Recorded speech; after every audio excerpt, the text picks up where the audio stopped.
¿Alguna vez le han recomendado regar los tomates con leche para combatir el tizón tardío? ¿O quizás alimentar los pepinos con levadura de panadería para que tengan un crecimiento explosivo?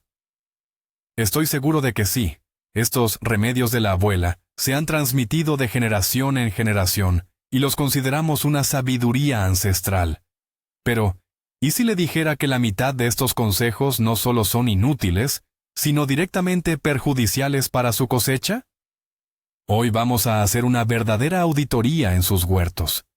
Vamos a examinar 20 de los métodos populares más comunes y a separar el grano de la paja. Le sorprenderá saber qué acciones cotidianas están arruinando sus plantas y cuáles, por el contrario, son un verdadero tesoro capaz de reemplazar productos químicos costosos. Quédese hasta el final y su jardín se lo agradecerá. Pero, ¿de dónde surgieron todos estos remedios caseros? La respuesta es simple. Hace 100 años nuestras bisabuelas no tenían acceso a los fungicidas, insecticidas o fertilizantes complejos modernos. Usaban lo que tenían a mano: ceniza del horno, hierbas del campo, restos de la cocina. A través del método de prueba y error, encontraban soluciones que al menos les ayudaban a combatir plagas y enfermedades. Algunos de estos métodos se basaron en observaciones correctas. Por ejemplo, el ambiente alcalino de la ceniza sí dificulta el desarrollo de ciertos hongos. Pero muchas otras recetas nacieron de concepciones erróneas sobre la biología de las plantas. La gente actuaba por analogía. Si la levadura hace crecer la masa, entonces también hará que mis plantas se disparen. Hoy en día, contamos con la ciencia que puede decirnos exactamente qué sucede en el suelo y dentro de la planta. Y es precisamente desde esta perspectiva científica que vamos a evaluar la sabiduría de nuestros ancestros. Prepárese, porque algunas revelaciones serán verdaderamente sorprendentes. Empecemos con el mito número 1. Un clásico absoluto en los foros de jardinería: rociar las plantas con leche para combatir la temida Phytophthora. Suena muy ecológico y, a priori, inofensivo. La teoría de quienes lo aconsejan es que las bacterias lácticas supuestamente crean una capa protectora sobre las hojas que inhibe el crecimiento del hongo. En pantalla están viendo un arbusto de tomate típico, afectado por la Phytophthora. Ahora, imaginen que lo rociamos con esta supuesta solución láctea. ¿Qué pasa en realidad? La leche es un caldo de cultivo fantástico, no solo para las bacterias beneficiosas, sino también para las perjudiciales, como el hongo de la negrilla o fumagina. En lugar de proteger la planta, conseguiremos hojas pegajosas, cubiertas por ese moho negro que, además, impedirá la fotosíntesis. Es más, no existe ningún estudio científico serio que respalde la eficacia de la leche contra la Phytophthora. Es pura autosugestión. La supuesta capa proteica, si llega a formarse, se irá con el primer aguacero. En resumen, la leche es mejor que nos la bebamos nosotros. Para combatir la Phytophthora usemos productos probados, ya sean biológicos o basados en cobre. Esto, señores, es un mito. Y aquí tienen el primer método que realmente funciona. Hablamos, por supuesto, de la ceniza de madera. No es solo un poco de hollín, sino un verdadero tesoro de elementos útiles. A diferencia de la leche, los beneficios de la ceniza están científicamente probados. Imaginen su composición. Contiene potasio, fósforo, calcio, magnesio y cerca de 30 microelementos más. Y lo mejor de todo es que están en una forma fácilmente asimilable por las plantas. La ceniza es un excelente fertilizante potásico-fosfórico, ideal para cultivos como tomates, pimientos, patatas y col. Ayuda a que los frutos sean más dulces y tengan una mejor conservación. Además, la ceniza tiene una reacción alcalina. Esto significa que es fantástica para desacidificar la tierra. Si en tu terreno tienes un suelo ácido, aplicar ceniza es una de las mejores maneras de mejorar su estructura. Y sí, realmente ayuda a combatir ciertas enfermedades fúngicas, como la hernia de la col, ya que los hongos no toleran un ambiente alcalino. Pero es fundamental recordar, solo se debe usar ceniza proveniente de madera limpia, nunca de la quema de basura o aglomerado. Y cuidado, No hay que excederse para no alcalinizar el suelo en exceso. Nuestro siguiente invitado popular en la huerta es la levadura de panadería. Oímos el famoso dicho: el crecimiento es como por arte de magia, y corremos a disolver paquetes en agua tibia con azúcar. Se supone que los hongos de la levadura estimulan la formación de raíces y enriquecen el suelo. Suena lógico, sí, pero en realidad, este es uno de los mitos más perjudiciales que existen. Analicemos la situación. La levadura es un organismo vivo, y para sobrevivir, consume activamente el potasio y el calcio del suelo. Es decir, al aplicar esta solución de levadura, no estás nutriendo a tus plantas. Al contrario, lo que haces es generar un déficit de elementos esenciales. Las plantas, sencillamente, empiezan a pasar hambre. El breve pico de crecimiento que a veces observan los jardineros está relacionado únicamente con la liberación de dióxido de carbono, lo cual estimula temporalmente la microflora del suelo. Pero este efecto es muy corto, mientras que el daño causado por el agotamiento del potasio y el calcio es, sin duda, a largo plazo. Visualízalo de esta manera. Es como si invitaras a tu casa a una pandilla ruidosa que se comió toda la comida de tu nevera y luego se fue. Tus plantas, después de recibir esta ayuda, lo pasarán realmente mal. Por lo tanto, olvídate de usar la levadura como fertilizante. Es solo un mito. Pasemos ahora al siguiente protagonista, un remedio que de verdad funciona. Hablamos del purín de ortiga o el llamado abono verde. Si la ceniza nos aporta potasio y fósforo, la ortiga es, ante todo, una fuente de nitrógeno de fácil asimilación, esencial para el crecimiento de la masa foliar en las primeras etapas de desarrollo de las plantas. Imaginen un barril grande, lleno 2/3 partes de ortiga fresca y cubierto de agua. Al cabo de 1 o 2 semanas, obtendrán un líquido concentrado, aunque con un olor bastante fuerte. Este purín es rico no solo en nitrógeno, sino también en hierro, potasio y vitaminas. Diluido en agua en una proporción de 1 a 10, se convierte en un fertilizante excelente para pepinos, coles y tomates al inicio de su crecimiento. Es, literalmente, agua viva para nuestras plantas. El proceso de fermentación enriquece la infusión con microorganismos beneficiosos que, además, mejoran la estructura del suelo. Un apunte importante: eviten usar este purín de ortiga en cebollas, ajos y legumbres. Estas plantas no toleran el exceso de nitrógeno. Por lo demás, es un método totalmente funcional, gratuito y muy efectivo. Echemos un vistazo ahora a nuestro botiquín casero.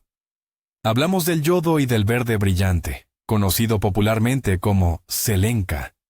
A veces, se recomienda añadirlos al agua de riego, supuestamente para estimular el cuajado de frutos en tomates y pepinos, y también para desinfectar. Una sola gota de yodo por balde de agua, y la cosecha está garantizada. Suena mágico, ¿verdad? Pero en realidad, es una idea equivocada y muy peligrosa. El yodo, al igual que el cloro, es un halógeno. En altas concentraciones resulta tóxico para las plantas y suprime el desarrollo natural de la microflora del suelo.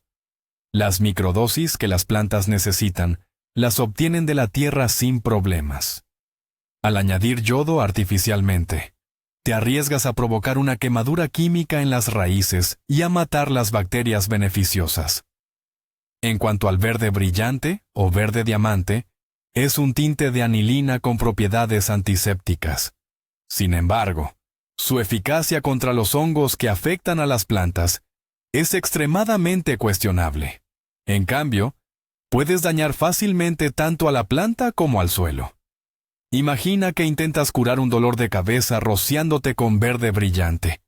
Estarías haciendo exactamente lo mismo con tus cultivos.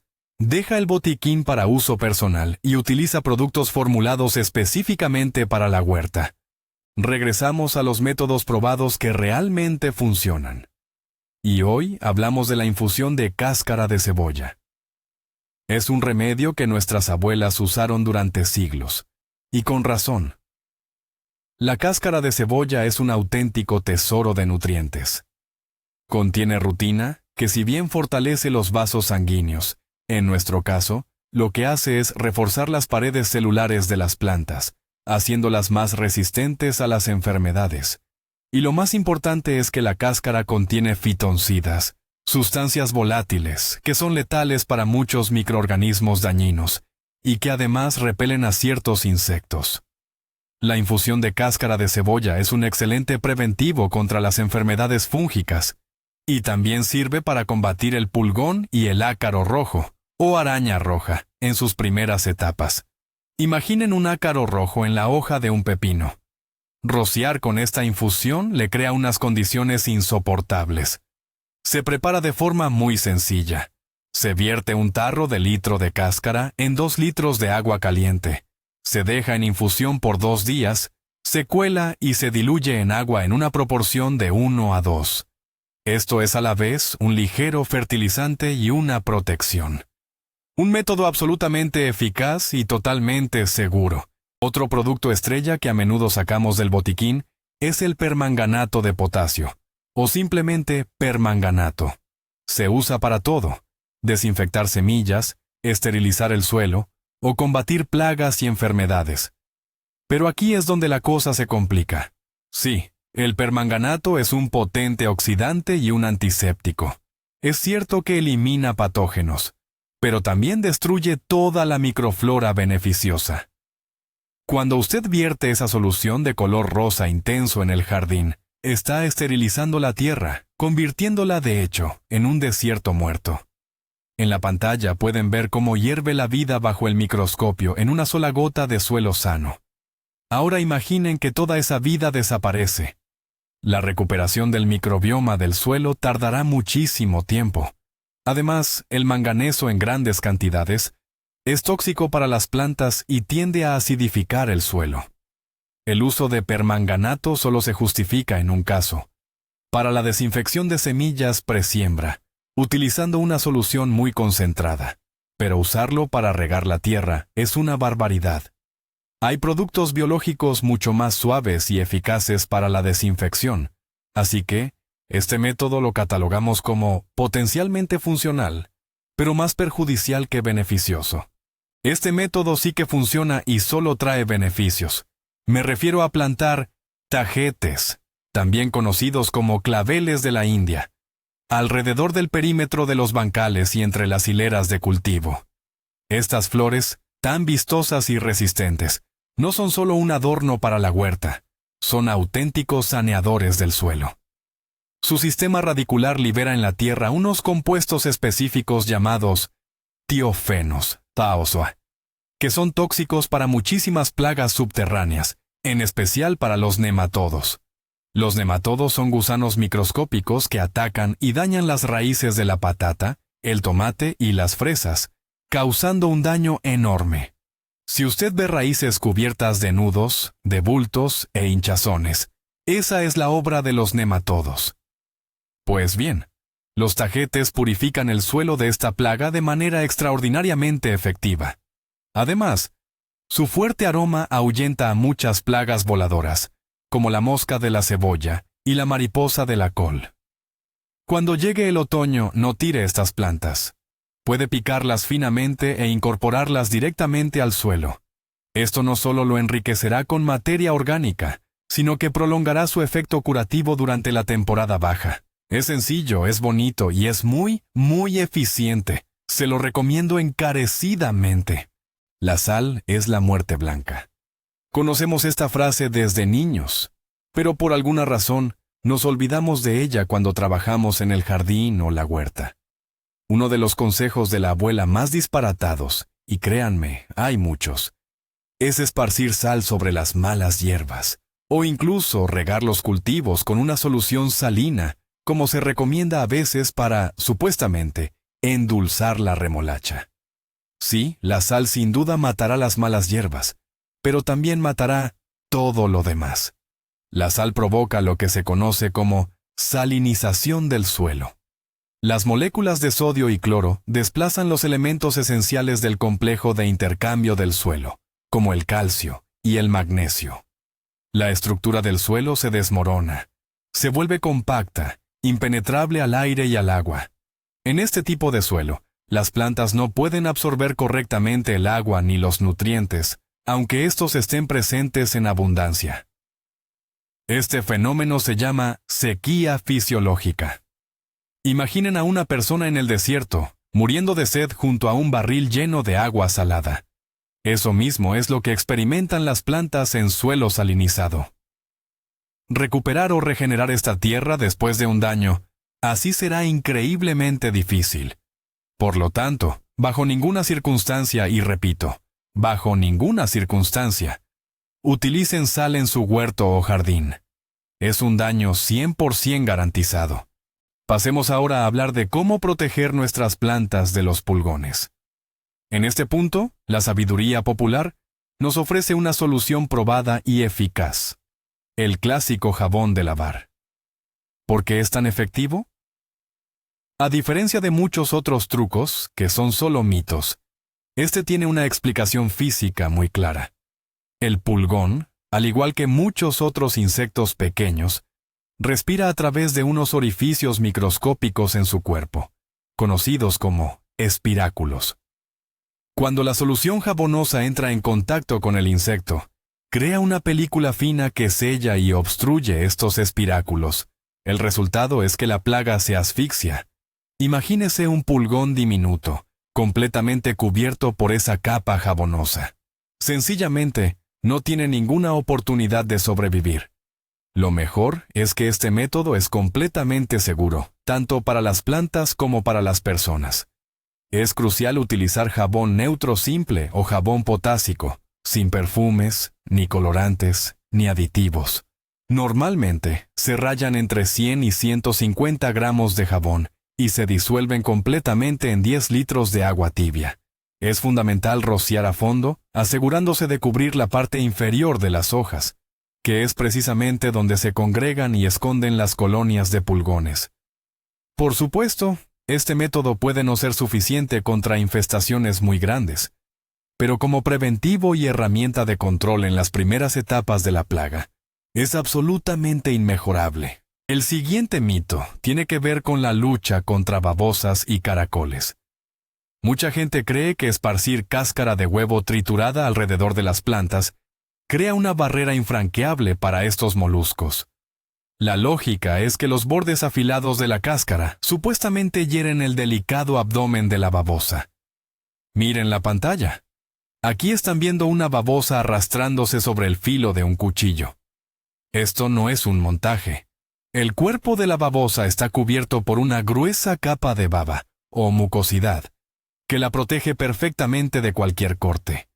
Para ellas, sus cáscaras son simplemente pequeñas irregularidades en el camino. Superará fácilmente este obstáculo y llegará sin problemas hasta su col o sus hostas. Numerosos experimentos, realizados por jardineros aficionados que grabaron en video las travesuras nocturnas de estos bichos, lo confirman. La cáscara de huevo es, sin duda, una excelente fuente de calcio para el suelo. Pero si quiere utilizarla, aplíquela en forma de harina o polvo fino para que se descomponga más rápido. Pero como método para ahuyentar babosas, es absolutamente ineficaz. Simplemente, no pierda su tiempo. Entonces, ¿qué si funciona realmente contra las babosas? Pues bien, la sabiduría popular tiene una solución: la mostaza en polvo. Las babosas sí que la odian de verdad. A diferencia de la cáscara de huevo, la mostaza actúa químicamente. Les irrita el cuerpo, y por eso hacen todo lo posible por evitar el contacto. Si esparcimos la mostaza seca en polvo formando un anillo alrededor de la planta, o la distribuimos por los surcos, crearemos una barrera bastante eficaz. Eso sí, después de una buena lluvia tendremos que volver a aplicarla. Pero el método que funciona de forma aún más efectiva es rociar las plantas con una solución de mostaza. Simplemente, diluimos unos 100 gramos de polvo en 10 litros de agua, dejamos reposar un par de horas y pulverizamos las hojas, sobre todo las de abajo. Las babosas no querrán tocar esas hojas con semejante salsa picante. Además de las babosas, el olor a mostaza repele a muchísimas otras plagas. Es un método seguro, económico y que realmente funciona para proteger nuestra cosecha de estos moluscos tan voraces. Así que, a cambiar la cáscara de huevo por la mostaza. Analicemos otro método muy popular, el de usar los restos de té como abono, un truco que se hace mucho en casa. Mucha gente seca el té ya utilizado y lo esparce alrededor de sus macetas o bajo las plántulas, pensando que es un buen fertilizante orgánico. La realidad es que la cantidad de nutrientes que quedan en esos pozos es casi insignificante. No contribuyen de forma sustancial a alimentar nuestras plantas. Pero este no es el peor problema. El daño principal es otro.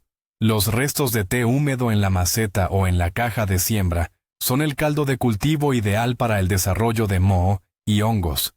Además, son adorados por los mosquitos del hongo, también conocidos como esciáridas. Me refiero a esas pequeñas moscas negras que comienzan a revolotear sobre las plantas. Sus larvas viven en el sustrato y pueden dañar las delicadas raíces de los brotes jóvenes. Imagínese, usted mismo está creando un vivero de plagas, justo en el alféizar de su ventana. En resumen, el beneficio es cero y el daño es real. Es mucho mejor enviar esos pozos de té al compost, donde realmente aportarán valor. Pero para fertilizar, no los uses en absoluto.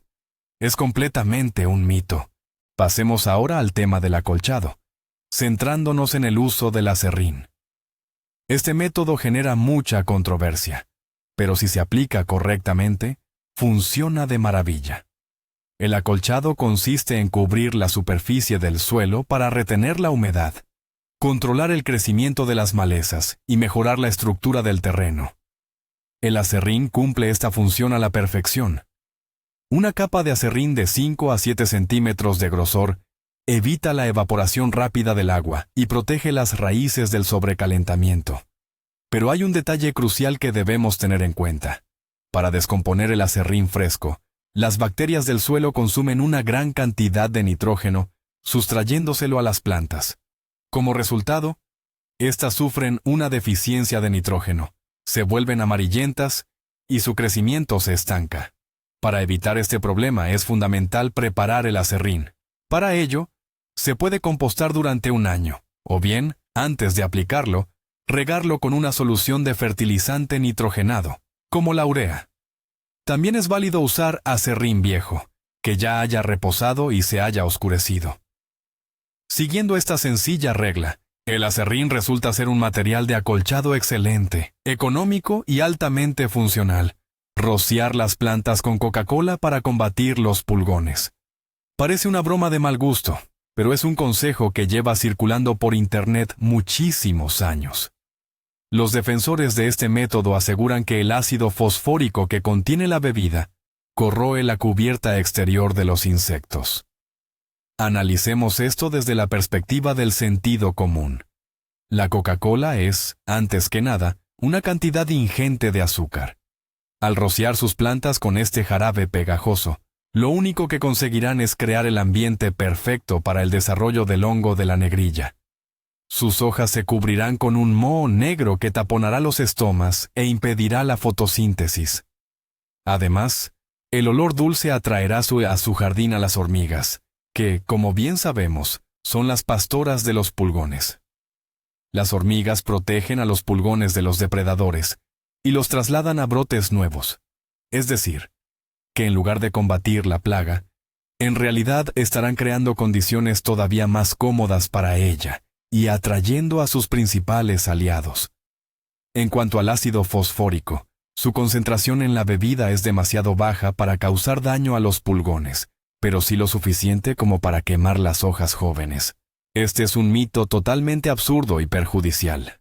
Pero hay un método que constituye la base de la agricultura ecológica y que funciona a la perfección: el uso de los abonos verdes. Los abonos verdes son plantas que se cultivan no para la cosecha, sino para mejorar la fertilidad del suelo. Las más comunes suelen ser la mostaza, la facelia, el centeno, la avena y las leguminosas. ¿Y cómo funciona esto? Imagine la tierra desnuda después de la cosecha. Está expuesta a la erosión y sus nutrientes se lixivian o se pierden fácilmente. Al sembrar abonos verdes, usted la cubre con una alfombra de vegetación. Su potente sistema radicular airea la tierra, extrae nutrientes de las capas profundas y le da una estructura grumosa y aireada.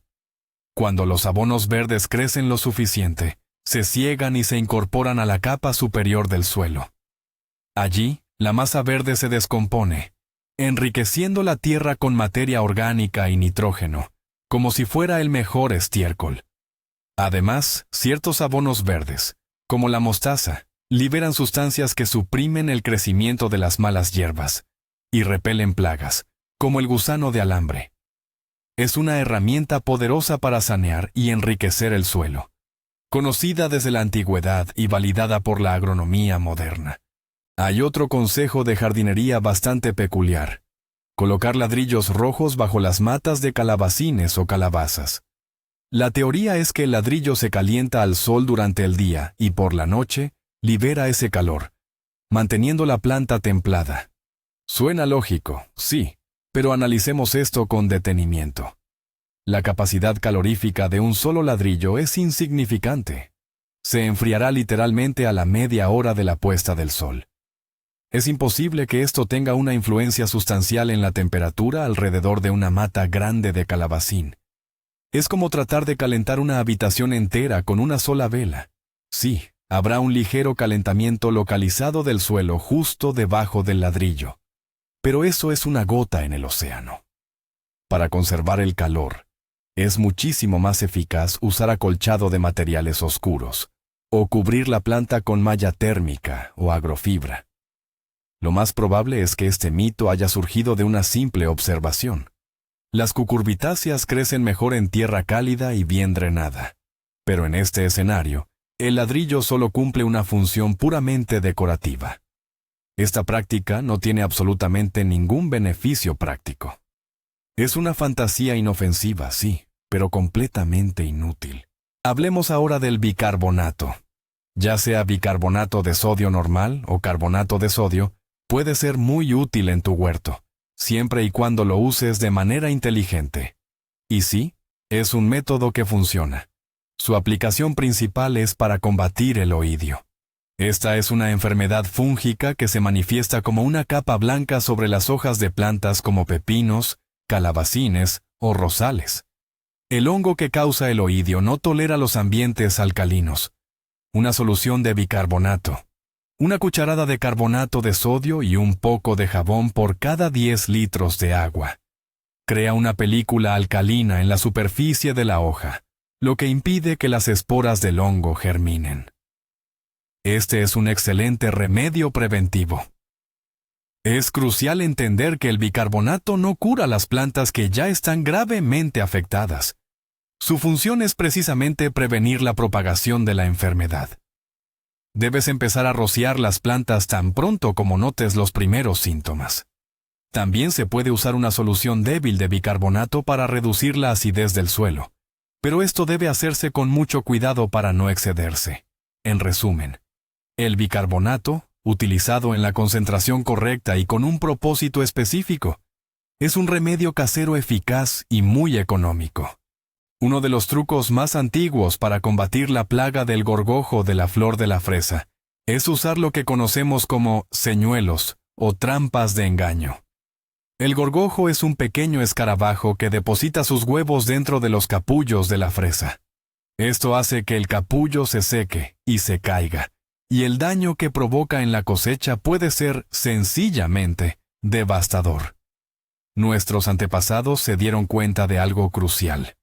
A principios de primavera, mientras el suelo aún está frío, estos bichos buscan refugiarse en cualquier objeto que sea claro y cálido. Y ahí está la clave del método. Por eso, muy temprano, antes de que empiecen a florecer las plantas, se recomienda colocar cerca de los arbustos trapos blancos, tablillas o incluso bolitas de algodón. Lo ideal es que estas trampas estén humedecidas con algo de olor fuerte. Imagínese la escena. El gorgojo recién despierto está buscando refugio y se encuentra con esta trampa irresistible. A la mañana siguiente, lo único que hay que hacer es recoger todos estos señuelos, junto con las plagas que se han metido dentro, y destruirlos. Claro, esto no va a eliminar la población completa, pero sí permite reducir drásticamente su número de la forma más ecológica posible, sin recurrir a ningún tipo de químico. Es un método que requiere paciencia y constancia, pero realmente funciona, sobre todo si se aplica en huertos o parcelas pequeñas. Pongamos punto y final a este análisis con un mito muy dañino. Lo natural siempre es beneficioso. Es muy común ver a los jardineros o a la gente del huerto verter cualquier cosa en los bancales. Restos de carne, caldos de pescado, o incluso sopas agrias. La lógica es simple. Es materia orgánica, se pudrirá y se convertirá en abono. Pero esto es un error garrafal. Este tipo de materia orgánica, mientras se descompone en la tierra, atrae a una cantidad enorme de plagas. El olor llamará a las moscas, que depositarán sus huevos, y pronto aparecerán las larvas. Además, ese aroma tan fuerte también atraerá a ratas y ratones. Por otro lado, las grasas que contienen esos caldos forman una película impermeable en la superficie del suelo, lo que impide el correcto intercambio de gases. Esto da inicio a procesos de putrefacción que terminan por matar las raíces de las plantas y a la microflora beneficiosa. Imaginen un bancal convertido en un vertedero maloliente. Obviamente, nada bueno crecerá allí. Toda la materia orgánica de la cocina debe ir únicamente a una pila de compost bien organizada, donde pasará por los procesos de fermentación adecuados. Verter esto directamente sobre los cultivos es, sencillamente, dañar su huerto. Recuerden bien esta regla. Bueno, y con esto hemos analizado 20 de los trucos de la abuela más populares. Como ven, el mundo de los consejos de jardinería no es tan simple ni tan inocente como parece. Descubrimos que, aunque parezcan inofensivos, algunos remedios caseros como el riego con levadura o leche pueden causar graves daños, intoxicando el suelo y privando a las plantas de nutrientes esenciales. Entendimos que la sal es un tabú absoluto para cualquier jardinero y que el yodo y los antisépticos deben quedarse en el botiquín, no en la regadera. Por otro lado, confirmamos la increíble potencia de los recursos simples y accesibles. La ortiga común se convierte en un auténtico elixir de crecimiento, la ceniza de leña, en un fertilizante completo, y la cáscara de cebolla junto con la caléndula son defensores infalibles de nuestra cosecha. La conclusión principal es clara. No debemos confiar ciegamente en cualquier consejo, incluso si dicen que está probado durante siglos.